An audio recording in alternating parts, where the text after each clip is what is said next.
नमस्कार, मैं हूं शम्स ताहिर खान और आप देख रहे हैं वारदात। पटना में नीट की तैयारी कर रही एक स्टूडेंट 6 जनवरी को हॉस्टल के अपने कमरे में बेहोश मिलती है। उसे 3 अलग अलग अस्पतालों में ले जाया जाता है जहां उसका इलाज होता है, लेकिन 11 जनवरी को उस स्टूडेंट की मौत हो जाती है। छात्रा की मौत के बाद पटना पुलिस एक प्रेस कॉन्फ्रेंस करती है और कहती है कि लड़की ने खुदकुशी की है।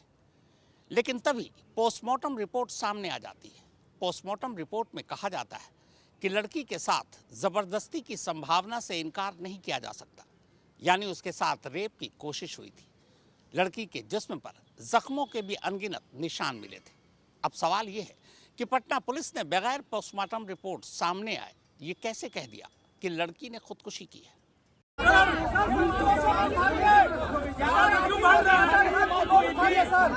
सवालों से मत भागिए सर।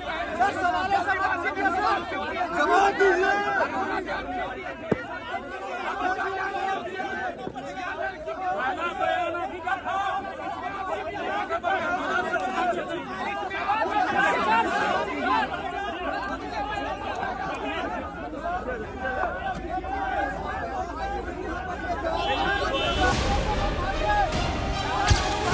ये तस्वीर 18 जनवरी की है। अमूमन ऐसी तस्वीर या ऐसा मंजर कम ही देखने को मिलता है। मीडिया की पूरी एक भीड़ एक शख्स पर टूटी पड़ी है और वो शख्स कोई और नहीं बल्कि एक पुलिस अफसर है। नाम है अभिनव। अभिनव पटना के एएसपी है। एएसपी बोले तो assistant superintendent of police. ASP साहब भीड़ को चीरते हुए किसी तरह अपनी सरकारी गाड़ी तक पहुंचने की कोशिश कर रहे हैं। इसी बीच किसी रिपोर्टर की आवाज आ रही है, सवालों से मत भागिए सर। सर सवालों से मत भागिए सर। सर सवालों से मत भागिए सर। जवाब दीजिए। अब सवाल यह है कि वो कौन सा सवाल है जिसके जवाब से एएसपी साहब भाग रहे हैं। तो चलिए पहले इस तस्वीर से 6 दिन पहले यानी 12 जनवरी को इन्हीं एएसपी साहब ने जो कुछ कहा था वो इन्हीं की जुबानी सुनते हैं। देखिए 9 जनवरी को चित्रगुप्त नगर थाने में एक सूचना मिली थी कि एक बच्ची जो 18 साल की है वो हॉस्पिटल में कोमा में है और उसके परिजन उसके साथ मारपीट और सेक्सुअल असॉल्ट का शिकायत दर्ज की है। उनकी शिकायत पे विधिवत जो है एक एफआईआर संख्या 14/26 चित्रगुप्त नगर थाना में दर्ज की गई है। अब तक के जांच से जो सामने आया है, डॉक्टर का कहना है कि उनके ऊपर सेक्सुअल असॉल्ट नहीं किया गया है। बच्ची के रूम से हम लोगों को नींद की ढेर सारी गोलियां बरामद हुई हैं। मेडिकल हिस्ट्री देखने से डॉक्टरों का कहना है कि उनके द्वारा बल्क मात्रा में नींद की गोली जो है वो खा करके आत्महत्या की कोशिश की थी और उसके साथ साथ डॉक्टरों का कहना है कि उनको मियादी बुखार भी था। असल में एएसपी साहब पटना में 18 साल की नीट की एक स्टूडेंट की गर्ल्स हॉस्टल में हुई मौत के बारे में बोल रहे थे। सुन तो लिया आपने, बाकी मैं समझा देता हूँ। हुआ यूं कि पटना के चित्रगुप्त नगर में मौजूद शंभू गर्ल्स हॉस्टल में रहने वाली 18 साल की वो स्टूडेंट अपने कमरे में बेहोश मिली थी 6 जनवरी को। बाद में उसे पटना के ही 3 अलग अलग अस्पतालों में भर्ती किया गया, लेकिन आखिरकार 11 जनवरी को उसकी मौत हो गई। एएसपी साहब उसी स्टूडेंट की मौत के 4 दिन बाद 12 जनवरी को बाकायदा प्रेस कॉन्फ्रेंस कर ये बता रहे थे कि उसकी मौत एक खुदकुशी है। नींद की ज्यादा गोलियां खाकर उसने अपनी जान दी थी। उसके साथ कोई रेप या सेक्सुअल असॉल्ट नहीं हुआ था। लीजिए एक बार फिर से एएसपी साहब की जुबानी नीट स्टूडेंट की मौत की कहानी सुनिए। देखिए 9 जनवरी को चित्रगुप्त नगर थाने में एक सूचना मिली थी कि एक बच्ची जो 18 साल की है वो हॉस्पिटल में कोमा में है और उसके परिजन उसके साथ मारपीट और सेक्सुअल असॉल्ट का शिकायत दर्ज की है। उनकी शिकायत पे विधिवत जो है एक एफआईआर संख्या 14/26 चित्रगुप्त नगर थाना में दर्ज की गई है। अब तक के जांच से जो सामने आया है, डॉक्टर का कहना है कि उनके ऊपर सेक्सुअल असॉल्ट नहीं किया गया है। बच्ची के रूम से हम लोगों को नींद की ढेर सारी गोलियां बरामद हुई हैं। मेडिकल हिस्ट्री देखने से डॉक्टरों का कहना है कि उनके द्वारा बल्क मात्रा में नींद की गोली जो है वो खा करके आत्महत्या की कोशिश की थी और उसके साथ साथ डॉक्टर का कहना है कि उनको मियादी बुखार भी था। अब यहाँ तक तो सब ठीक था, पर एएसपी साहब के इस दावे के 2 दिन बाद ही यानी 14 जनवरी को नीट स्टूडेंट की पोस्टमार्टम रिपोर्ट सामने आ गई। पोस्टमार्टम रिपोर्ट ने पुलिस की पूरी थ्योरी ही बदल दी। पोस्टमार्टम रिपोर्ट में लिखा था कि स्टूडेंट के साथ यौन हिंसा यानी सेक्सुअल असॉल्ट की संभावना से इनकार नहीं किया जा सकता। इस रिपोर्ट में लड़की के जिस्म पर चोट के अनगिनत निशान, खरोंच, बल प्रयोग और जबरदस्ती किए जाने की भी आशंका जताई गई। इसी पोस्टमार्टम रिपोर्ट के सामने आने के बाद 18 जनवरी को एएसपी अभिनव मीडिया के घेरे में आ गए और मीडिया उन्हें घेर कर कहने लगी कि सवालों से मत भागिए सर, जवाब तो देते जाइए। जवाब इस बात का कि पोस्टमार्टम रिपोर्ट आने से पहले ही आपने ये कैसे कह दिया कि उस लड़की ने खुदकुशी की है और उसके साथ कोई जबरदस्ती नहीं की गई। सर सवालों से मत भागिए सर, सवालों से मत भागिए सर, जवाब दीजिए। वाकई कमाल है अपनी बिहार पुलिस। जिस प्रेस कॉन्फ्रेंस में एएसपी अभिनव ने पोस्टमार्टम रिपोर्ट देखे बिना एक एक्सपर्ट के तौर पर फैसला सुना दिया कि लड़की के साथ कोई यौन शोषण नहीं हुआ, उसी प्रेस कॉन्फ्रेंस में वही एएसपी साहब रिपोर्टर के आगे के हर सवाल के जवाब में यही रटते रहे कि जांच का विषय है, जांच चल रहा है, जांच करेंगे, पता लगाएंगे। उस बारे में हम लोग जांच कर रहे हैं। ये अभी जांच का विषय है। मौत का कारण क्या है, विधिवत एफआईआर दर्ज किया गया है और अग्रिम तक उसमें जांच जारी है। ठीक है, वो जांच का विषय है। परिजन को अगर कुछ लगता है तो वो कह सकते हैं। वो सब जांच का विषय है, किस परिस्थिति में बच्ची ऐसा की है। हाँ, मोबाइल की जांच की गई है, वो जांच का विषय है। अभी उस पर जांच चल रहा है। क्या कारण था, क्यों ऐसा सर्च कर रही थी, ये सब पे अभी जांच चल रहा है। वो भी अभी जांच का विषय है। हम लोग हर एंगल पे उस पर जांच कर रहे हैं। पुलिस का काम होता है ऐसे केस में पूरे मामले की गहराई से जांच करना, पर एएसपी साहब ने किया ये कि फकत एक डॉक्टर के बयान को सच मानकर उसी वक्त केस लगभग निपटा दिया। ये सोचा ही नहीं कि पोस्टमार्टम रिपोर्ट का इंतजार करना चाहिए। जो प्रथम दृष्टया है डॉक्टर के द्वारा इनकार किया गया है, लिखित में भी दिया गया है, वीडियो पे भी ई साक्ष्य पे उनका बयान डॉक्टरों का दर्ज किया गया है। जो गायनी की डॉक्टर थी, उनका कहना है कि बच्ची के साथ सेक्सुअल असॉल्ट नहीं हुआ है। प्राइवेट पार्ट पे किसी तरीके का चोट, जख्म या कोई भी असॉल्ट का कोई साइन नहीं मिला है। हद तो ये है कि ये तक झूठ बोल डालो कि जिस हॉस्टल में वो लड़की रहती थी उसके बाहर कई सीसीटीवी कैमरे हैं और उन कैमरों में ऐसी कोई चीज नहीं मिली जिससे कोई शक हो। वहाँ सीसीटीवी का हम लोग फुटेज जो है पीछे तक का अवलोकन किए हैं। हॉस्टल में मल्टीपल सीसीटीवी कैमरास थे, उससे हम लोग को कोई फाउल प्ले अब तक नहीं मिला। सीसीटीवी कैमरे तक तो एएसपी साहब की बात सही है, पर झूठ ये है कि जिन कैमरों की बात वो कर रहे हैं उन कैमरों की रिकॉर्डिंग यानी डीवीआर पटना पुलिस ने हादसे के 3 दिन बाद 9 जनवरी को जब्त की। आप शायद यकीन नहीं करेंगे कि ये डीवीआर भी पटना पुलिस ने हॉस्टल जाकर अपने कब्जे में नहीं लिया था, बल्कि ये हॉस्टल जिस चित्रगुप्त नगर थाने के तहत आता है उस थाने की एसएचओ रोशनी कुमारी के प्राइवेट ड्राइवर ने हॉस्टल जाकर डीवीआर उठाया था। अब 3 दिन में सीसीटीवी कैमरे में क्या खेल हुआ होगा ये कोई कैसे बता सकता है। वैसे एएसपी साहब की एक मामले में तारीफ करनी होगी और वो ये कि सब कुछ होने के बावजूद उन्होंने बड़ी मासूमियत से कम ये तो माना कि नीट छात्रा 6 जनवरी को हॉस्टल के कमरे में बेहोश मिली थी और पुलिस पहली बार 9 जनवरी को यानी हादसे के 3 दिन बाद लड़की के पास पहुंची और 3 दिन बाद ही एफआईआर लिखी। कदम कुआं थाने को उसी समय बताया गया था जब वो 6 तारीख को वहां गई थी देर रात्रि में, बट उस समय मेडिकल हॉस्पिटल और परिजन का भी कहना था कि इलाज चल रहा है, हम लोग को अभी कोई फाउल प्ले नहीं लग रहा है। उनका कंडीशन जब बिगड़ा तब चित्रगुप्त नगर थाने को भी इन्वॉल्व किया गया और तब जाकर के पुलिस उसको डिटेल में तहकीकात शुरू की।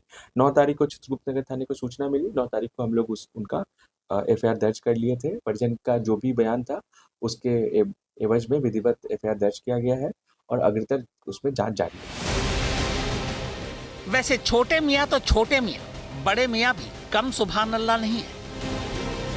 ये एएसपी साहब के बॉस पटना के एसएसपी यानी senior superintendent of police Kartikeya के शर्मा है। पोस्टमार्टम रिपोर्ट इनके सामने है। नीट छात्रा के साथ जोर जबरदस्ती किए जाने की बात पोस्टमार्टम रिपोर्ट में साफ साफ लिखी है। मामले की जांच एसआईटी को सौंप दी गई है।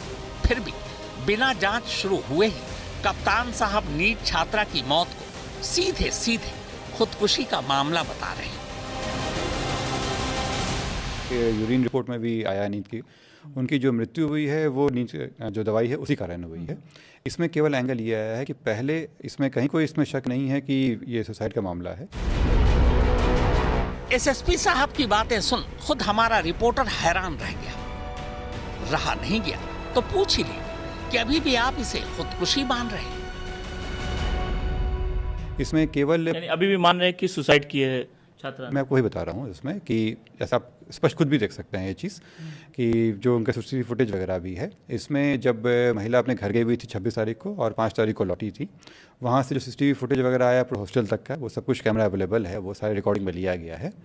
इसमें जो इनिशियली जो गायनेकोलॉजिस्ट का रिपोर्ट आया था, वो कैमरा में अपना बयान भी दी थी, उसमें उनके द्वारा बताया गया था कि किसी तरह की भी यौन उत्पीड़न नहीं हुआ है।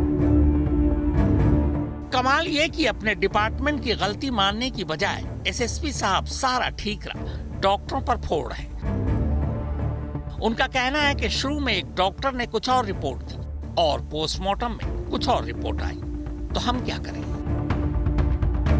जो पोस्टमार्टम रिपोर्ट आया है उस हिसाब से उसमें डॉक्टर का जो आया है उसमें दे रहे हैं कि जो सेक्सुअल वायलेंस है उसको रूल आउट नहीं किए हैं, उसमें दे रहे हैं कि इनके साथ कोई वायलेंस हुआ है। इसमें जो शुरुआती डॉक्टर का जो रिपोर्ट आया था और जहाँ पे इलाज चल रहा था वहाँ के रिपोर्ट और जो भी पोस्टमार्टम का रिपोर्ट आया, दोनों में विरोधाभास पाया गया है। तो जो पहले का रिपोर्ट आया था उसमें डॉक्टर ने रूल आउट किया था, और अभी चूँकि पोस्टमार्टम रिपोर्ट में आया है तो हम लोग अभी जो लेटेस्ट रिपोर्ट आया है उसको सत्य मानते हुए चल रहे हैं। अभी एक लड़की एक हॉस्टल में बेहोश मिलती है, जिस्म पर अनगिनत चोट और नोचने खसोटने के निशान मिलते हैं, जिसके साथ जबरदस्ती की जाती है। ऐसे आलम में भी पटना पुलिस पहली बार उस लड़की तक 3 दिन बाद पहुंचती है, जबकि चित्रगुप्त नगर पुलिस को 6 जनवरी को ही लड़की की हालत के बारे में सूचना दे दी गई थी। एसएसपी साहब से जब इस लापरवाही के बारे में पूछा गया तो उनका वही फेवरेट जवाब सामने आया। 6 तारीख को जब वहाँ पे मिली थी उसका इनको हॉस्पिटल ले जाया गया था। हॉस्पिटल के बाद ही 9 तारीख को लाया गया, मेडिको लीगल केस किया गया। मेडिको लीगल केस के बाद जब पुलिस को इन्फॉर्मेशन मिली तो कांड दर्ज कराया गया है, और जिसमें अगर डिले की बात है तो इसमें जिसकी भी सहभागिता होगी वो उस पर कार्रवाई करेगी। तो एसएसपी साहब और एएसपी साहब की तारीफें तो हो चुकी, अब इस कहानी के तीसरे किरदार से मिलते हैं। ये चित्रगुप्त नगर थाने की एसएचओ रोशनी कुमारी है। नीट की छात्रा को अस्पताल में भर्ती हुए 3 दिन हो चुके थे। 6 जनवरी को ही थाने में छात्रा की रिपोर्ट पहुंच चुकी थी, लेकिन अगले 3 दिनों तक मैडम एसएचओ जांच के लिए हॉस्टल के उस कमरे तक भी जाने की जहमत नहीं उठाती, जिस कमरे में ये छात्रा बेहोश पड़ी मिली थी। यहां तक कि जांच के लिए जो जरूरी सबूत हासिल करने थे उसे भी हासिल करने के लिए खुद तो छोड़िए, अपने थाने के किसी पुलिस वाले को भी कमरे तक नहीं भेजा, बल्कि भेजा तो अपने प्राइवेट ड्राइवर को। अंदाजा लगाइए, जिस थाने का ये केस है उस थाने की एसएचओ इस केस को लेकर कितनी गंभीर रही होगी। अब इन तीनों किरदारों के पार पूरी कहानी समझिए। अब इन तीनों किरदारों के पार पूरी कहानी समझिए। जहानाबाद की रहने वाली एक लड़की डॉक्टर बनने का सपना लिए पटना पहुंचती है। पटना के एक कोचिंग सेंटर में वो नीट की तैयारी कर रही थी। पटना के चित्रगुप्त नगर में ही वो शंभू गर्ल्स हॉस्टल में रहने लगी। नए साल की छुट्टी थी, इसलिए वो 26 दिसंबर को अपने घर जहानाबाद चली गई। जहानाबाद से वो 5 जनवरी को पटना अपने हॉस्टल में वापस लौटती है। लेकिन इसके अगले ही दिन 6 जनवरी को जब वो सुबह के नाश्ते और लंच के लिए कमरे के बाहर नहीं आए, तब हॉस्टल के स्टाफ को फिक्र हुई। इसके बाद जब वो कमरे में दाखिल हुए तो लड़की बेहोश मिली। बच्ची अपने रूम के अंदर बेहोशी की हालत में मिली थी जब वो हॉस्टल में ब्रेकफास्ट के लिए और लंच के लिए नहीं आई। तो जो उसकी संचालिका है उनके द्वारा और वहाँ उपस्थित अन्य लोगों के द्वारा दरवाज़ा ज़बरदस्ती तोड़ करके और उनको देखा गया, अंदर में वो बेहोशी की हालत में मिली। वहाँ से उनको हॉस्पिटल लेकर के जाया गया, जहाँ पे वो तब से ही बेहोशी की अवस्था में थी। उसी में वो कोमा में चली गई। सबसे पहले बेहोश छात्रा को पटना के सहजानंद अस्पताल ले जाया गया, लेकिन हालत गंभीर थी, लिहाजा उसे वहां से प्रभात मेमोरियल प्राइवेट हॉस्पिटल में भर्ती कर दिया गया। लेकिन हालत में कोई सुधार नहीं हुआ। तबीयत ज्यादा बिगड़ने पर फिर उसे तीसरे अस्पताल पटना के ही मेदांता भेज दिया गया, जहां 11 जनवरी को उसकी मौत हो गई। 6 जनवरी को जब लड़की को सहजानंद अस्पताल लाया गया था, तब उसी दिन चित्रगुप्त नगर पुलिस स्टेशन को इसकी खबर दी गई थी, लेकिन पुलिस अस्पताल पहुंची ही नहीं। कदम कुआं थाने को उसी समय बताया गया था जब वो 6 तारीख को वहाँ गई थी देर रात्रि में, बट उस समय मेडिकल हॉस्पिटल और परिजन का भी कहना था कि इलाज चल रहा है, हम लोग को अभी कोई फाउल प्ले नहीं लग रहा है। उनका कंडीशन जब बिगड़ा तब चित्रगुप्त नगर थाने को भी इन्वॉल्व किया गया और तब जाकर के पुलिस उसको डिटेल में तहकीकात शुरू की। 9 तारीख को चित्रगुप्त नगर थाने को सूचना मिली। 9 तारीख को हम लोग उनका FIR दर्ज कर लिए थे। परिजन का जो भी बयान था उसके एवज में विधिवत FIR दर्ज किया गया है और अग्रतर उसमें जांच जारी है। हालांकि इस दौरान खबर सुनकर लड़की के माँ बाप जहानाबाद से पटना पहुंच चुके थे। बेटी की हालत देखते ही पिता ने पहले ही दिन ये कह दिया था कि उनकी बेटी के साथ कुछ गलत हुआ है। पुलिस ने तब भी उनकी नहीं सुनी। जब 9 जनवरी को मेदांता में लड़की की तबीयत ज्यादा बिगड़ी, तब पहली बार पटना पुलिस ने शिकायत दर्ज की, लेकिन किया कुछ नहीं। पर 11 जनवरी को जैसे ही लड़की की मौत की खबर पुलिस को मिली, पुलिस समझ गई कि अब उसके निकम्मेपन की कहानी मीडिया में आएगी। अब पुलिस ने मामले को दबाने की कोशिश शुरू कर दी। उस कोशिश का पहला सबूत ये था कि ASP अभिनव ने लड़की की मौत के अगले ही दिन यानी 12 जनवरी को प्रेस कॉन्फ्रेंस कर ये बताने की कोशिश की कि उसकी मौत के पीछे कोई साजिश नहीं, मामला खुदकुशी का है। लड़की के साथ, जैसा कि उनके पिता कह रहे हैं, कोई सेक्सुअल असॉल्ट नहीं किया गया। जो प्रथम दृष्टया है डॉक्टर के द्वारा इनकार किया गया है, लिखित में भी दिया गया है। वीडियो पे भी ई-साक्ष्य पे उनका बयान डॉक्टरों का दर्ज किया गया है। जो गायनी की डॉक्टर थी, उनका कहना है कि बच्ची के साथ सेक्सुअल असॉल्ट नहीं हुआ है। प्राइवेट पार्ट पे किसी तरीके का चोट, जख्म या कोई भी असॉल्ट का कोई साइन नहीं मिला है। पटना पुलिस ने अपने दावे में ये भी कहा कि हॉस्टल के आसपास लगे CCTV कैमरों की फुटेज, हॉस्टल स्टाफ के बयान और शुरुआती मेडिकल रिपोर्ट से भी ये जाहिर होता है कि छात्रा के साथ किसी तरह का यौन शोषण नहीं हुआ। तो उनका CCTV फुटेज वगैरह भी है। इसमें जब महिला अपने घर गई हुई थी 26 तारीख को और 5 तारीख को लौटी थी, वहाँ से जो CCTV फुटेज वगैरह आया पूरे हॉस्टल तक का, वो सब कुछ कैमरा अवेलेबल है, वो सारे रिकॉर्डिंग में लिया गया है। सुजीत कुमार और शशि भूषण के साथ रोहित कुमार सिंह, पटना, आज तक। पटना पुलिस की फजीहत के बाद बिहार के DGP ने अब मामले की जांच SIT को सौंप दी। पर सवाल ये है कि क्या पटना पुलिस के गुनहगार पुलिस अफसरों के खिलाफ SIT कोई कार्रवाई करेगी? और सवाल ये भी है कि इस मामले में पहले डॉक्टर ने गलत बयान क्यों दिया, यौन शोषण की बात क्यों छुपाई? लड़की के मामा का दावा है कि खुद उनके सामने अस्पताल के 2 डॉक्टरों ने उनसे 2 बातें कही। एक ने कहा कि लड़की के साथ जबरदस्ती हुई है, जबकि दूसरे डॉक्टर ने यह कहा कि कुछ नहीं हुआ। 4 घंटा होश में रही सर, उसके दरमियान हमको मिलने नहीं दिया गया।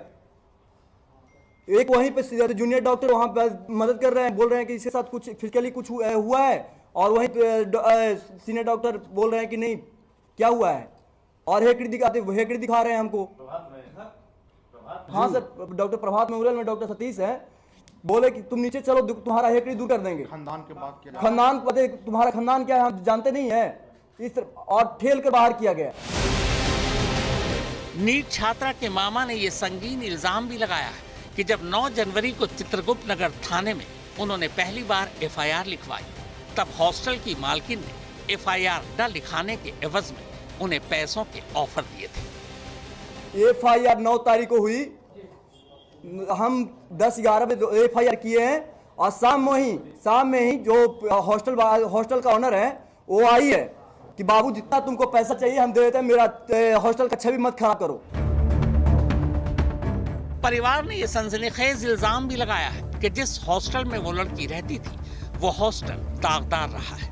हॉस्टल के मालिक और संचालक इस हॉस्टल की आड़ में जिसमें फरोशी का धंधा करते हैं कि 5 जनवरी को जब वो बच्ची घर से जब आई थी और अपने हॉस्टल में गई थी, उस दिन सर हॉस्टल में मात्र 3 से 4 बच्चियां ही मौजूद थी उस दिन। और उसी दिन देर रात उस बच्ची को कहीं पे जबरन उठा के ले जाया गया है।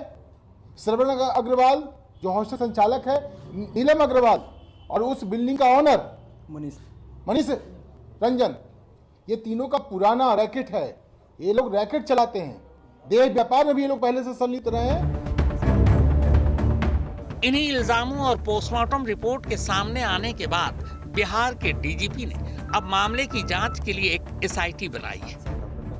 हालांकि मजाक ये है कि इस स्पेशल इन्वेस्टिगेटिव टीम में एएसपी अभिनव भी हैं और एसएसपी कार्तिकेय शर्मा भी। यानी एसआईटी की रिपोर्ट क्या होगी ये अभी से समझा जा सकता है। सुजीत कुमार और शशि भूषण के साथ रोहित कुमार सिंह, पटना, आज तक। तो वारदात में फिलहाल इतना ही, मगर देश और दुनिया की बाकी खबरों के लिए आप देखते रहिए आज तक।